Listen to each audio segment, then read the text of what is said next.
Je suis tombé l'autre jour sur une enseignante un peu désabusée qui prend sa retraite au village suite aux résultats des élections parce qu'elle me disait qu'elle avait voulu attendre jusque-là pour voir si quelque chose allait changer. Mais comme le nouveau président est dans le déni du réel, me dit-elle, comme il a l'air de croire qu'en faisant des classes de 12 élèves, on va inciter les jeunes à sortir de l'échec scolaire, elle m'a payé un café pour me dire, comme toujours, puisque vous avez une chronique à la télé, mettez les choses au point, ces élèves-là n'ont aucune envie d'en sortir, croyez-moi. Vous n'imaginez pas leur résistance à l'apprentissage du français, par exemple. Le français est pour eux une langue étrangère, la langue des mécréants, c'est comme ça qu'ils disent. Alors elle m'explique qu'elle exerçait dans une petite agglomération de la périphérie de Toulouse, avec un centre-ville et une boulangerie, un loto ou une zone pavillonnaire, mais aussi avec une cité. Et cette cité a fait l'objet au fil des années de toutes les attentions publiques. Elle me décrit la chose sur 20 ans, c'est incroyable. Elle me dit, tu parles d'une génération sacrifiée, c'est plutôt une génération pour laquelle tout le monde s'est sacrifié.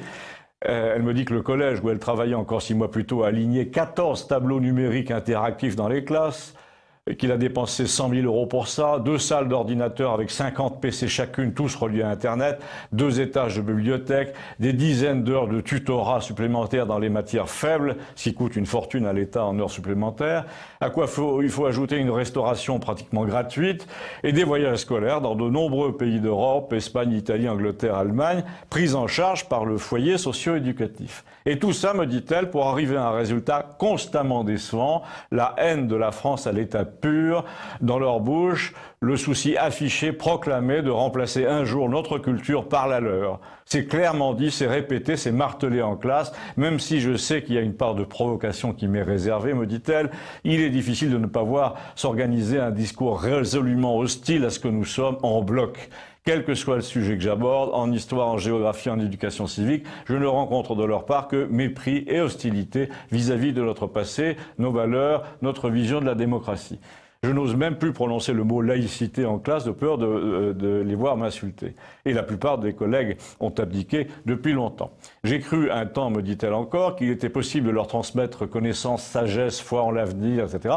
J'ai renoncé. Je suis tous les jours confronté au discours haineux à l'égard des Français, des Juifs, des femmes, des homosexuels, alors que dans le même temps, le président flatte la communauté gay et dit que tout va bien.